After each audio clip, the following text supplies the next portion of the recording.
ভারত যদি বাংলাদেশের অভ্যন্তরে কোন হস্তক্ষেপ করতে চায় 20 কোটি মানুষ একসঙ্গে রুখে দাঁড়াবো, একসঙ্গে রুখে দাঁড়াবো।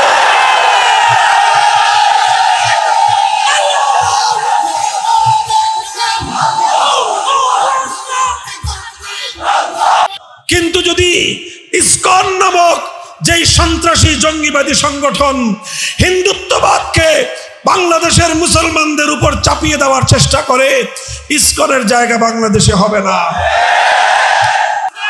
মুহতারাম হাজিরিন, কথাটা বুঝেন। ৭১-এর 16ই ডিসেম্বর বাংলাদেশ স্বাধীন হওয়ার পরে তিনি পাকিস্তান থেকে বাংলাদেশে সোজা না এসে সোজা লন্ডনে গেলেন। আর ভারতের প্রধানমন্ত্রী শ্রীমতী ইন্দিরা গান্ধীর সঙ্গে ওনার সাক্ষাৎ হলো। শ্রীমতী ইন্দিরা গান্ধী ভারতের প্রধানমন্ত্রী শেখ মুজিবুর রহমান সাহেবের পকেটের মধ্যে একটা চিরকুট ধরায় দিলেন, ছোট্ট একটা চিরকুট।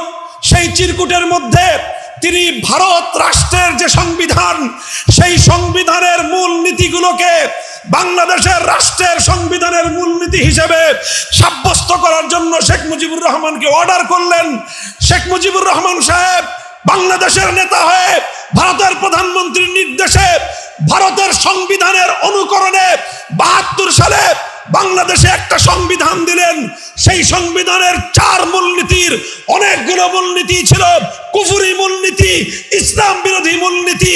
সেই মূলনীতিগুলো ছিল মুক্তিযুদ্ধের ৭১-এর মূল চেতনার পরিপন্থী মূলনীতি। আপনাদেরকে আজকে এই কথাটা বাংলাদেশের মানুষ খুব ভালো করে বুঝতে হবে। একটা হলো ৭১-এর চেতনা, আর একটা হলো ৭২-এর চেতনা। আজ 50 বছর ধরে বাংলাদেশের মুসলমানদেরকে ৭২-এর চেতনাকে ৭১-এর চেতনা নামে গেলানো হয়েছে।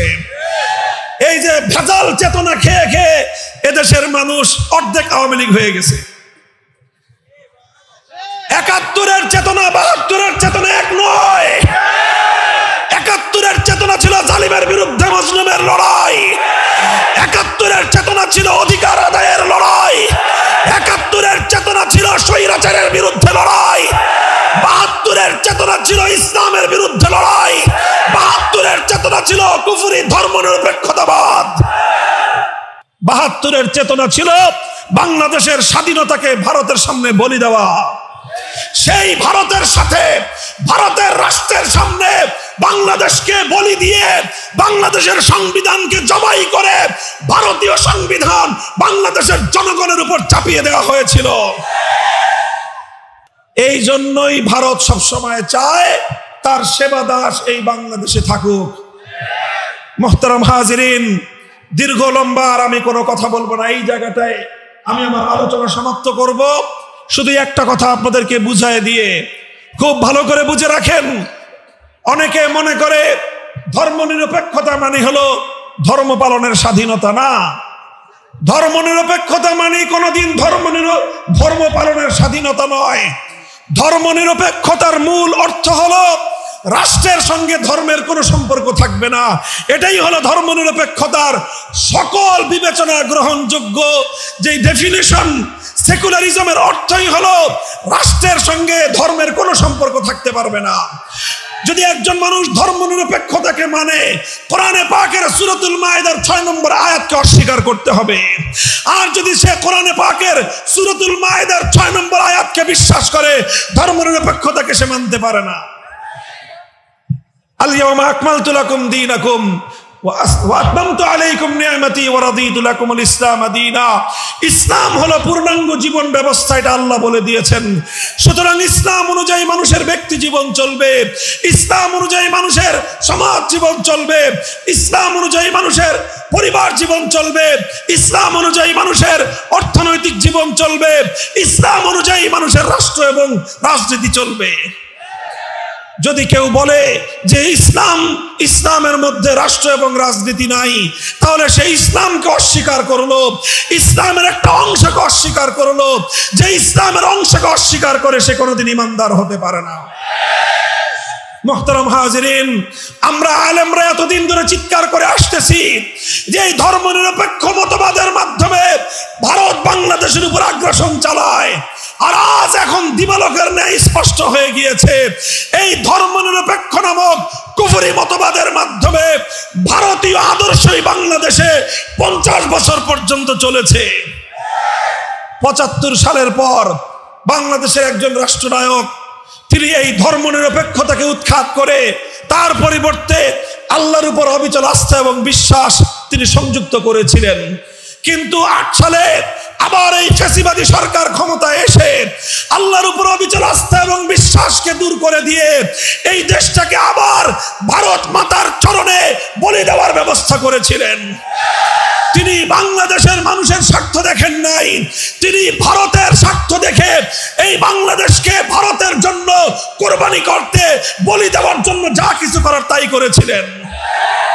আর যখন এই দেশের মানুষ তাকে উৎখাত করলো, পৃথিবীর কোন রাষ্ট্র তাকে জায়গা দেয় নাই, ভারত তাকে তার কোলে টেনে তুলে নিয়েছে। এখন আবার ভারত তার স্বার্থ রক্ষা করার জন্য, একজন ব্যক্তির স্বার্থ রক্ষা করার জন্য 20 কোটি বাংলাদেশের মানুষের বিরুদ্ধে যুদ্ধ ঘোষণা করেছে। মুহতারাম হাজিরিন, এখন আমাদের গোটা জাতিকে ঐক্যবদ্ধ হতে হবে। মনে রাখতে হবে আমরা শাহজালালের উত্তরসূরি।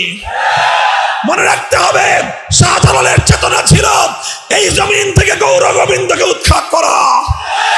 শাহজালালের উত্তরসূরিরা আবার তৈরি হও, আবার তিতুমিরের বাঁশের কেল্লা তৈরি করো, আবার হাজী শরীয়তুল্লাহর ফরায়েজি আন্দোলন করো, আবার টেকনাফ থেকে তেতুলিয়ায় তোমরা হাতে হাত রাখো।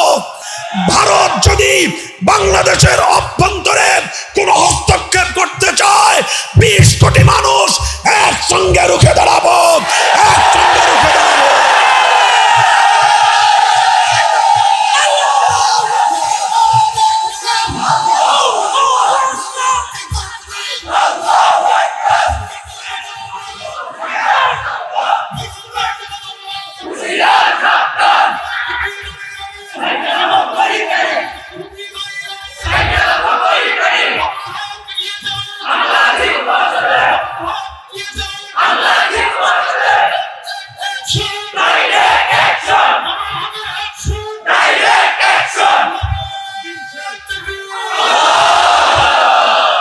আজ আমাদের ব্যাপারে, বাংলাদেশের ব্যাপারে ভারত রাষ্ট্র এবং ভারতের মিডিয়া সরকারি ষড়যন্ত্রের অংশ হিসেবে অপপ্রচার চালাচ্ছে। বাংলাদেশে নাকি হিন্দুদের উপর নির্যাতন হচ্ছে। আমরা বলতে চাই, বিগত 3 মাস ধরে হিন্দু ধর্মাবলম্বী ভাইয়েরা যেই নিরাপত্তা ভোগ করতেছে, আওয়ামী লীগের 15 বছর এই নিরাপত্তা তারা পায় নাই। নানা ধরনের রাজনৈতিক কারণে তাদের বিভিন্ন স্থাপনা, বাড়িঘর, সহায় সম্পত্তি জবরদখল করা হতো। আর এখন সকলে মিলে আমরা আরো বেশি নিরাপত্তা দিব। আমরা যার যার ধর্ম পালনে পরিপূর্ণ স্বাধীনতায় বিশ্বাসী। আল্লাহর কোরআন প্রদত্ত সব ধর্মাবলম্বীদের ধর্মীয় অধিকার রক্ষা করার জন্য আমরা যে কোনো ত্যাগ আর কোরবানি স্বীকার করতে প্রস্তুত। মনে রাখবেন, হিন্দু ধর্মাবলম্বীরা তারা মুসলমানদের আশ্রয়ে, মুসলমানদের মাধ্যমে নিরাপত্তা অতীতেও পেয়েছেন, আজও পাচ্ছেন, ভবিষ্যতে